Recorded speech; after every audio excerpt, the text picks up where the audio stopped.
ചിങ്ങത്തിലെ അവസാന ഞായറാഴ്ചയും ചോദ്യ നക്ഷത്രവും ഒരുമിച്ച് വന്നതോടെ ഗുരുവായൂരിൽ നടന്നത് റെക്കോർഡ് കല്യാണങ്ങൾ. റെക്കോർഡ് മറികടക്കുമെന്ന് ഒരു മാസം മുമ്പ് ദേവസ്വത്തിന് ഉറപ്പായിരുന്നു. അതോടെ തിരക്ക് നിയന്ത്രിക്കാനുള്ള ക്രമീകരണങ്ങൾ ഉണ്ടാക്കി. മേൽപ്പത്തൂർ ഓഡിറ്റോറിയത്തിന് സമീപം 6 കല്യാണ മണ്ഡപങ്ങൾ ഒരുക്കി.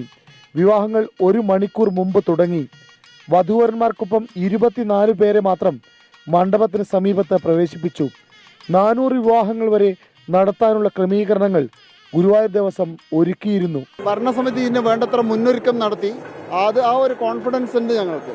അതുകൊണ്ടാണ് എത്ര വേണമെങ്കിലും ഇന്ന് ടിക്കറ്റ് കൊടുക്കാൻ വേണ്ടി കൗണ്ടറിൽ 400 വരെ നടത്താൻ നമ്മൾ റെഡിയാണ്. ഇപ്പോഴും തയ്യാറാണ്. ഹോട്ടലുകളും ഊട്ടുപുരകളും അതിഥികളെ കൊണ്ട് നിറഞ്ഞിരുന്നു.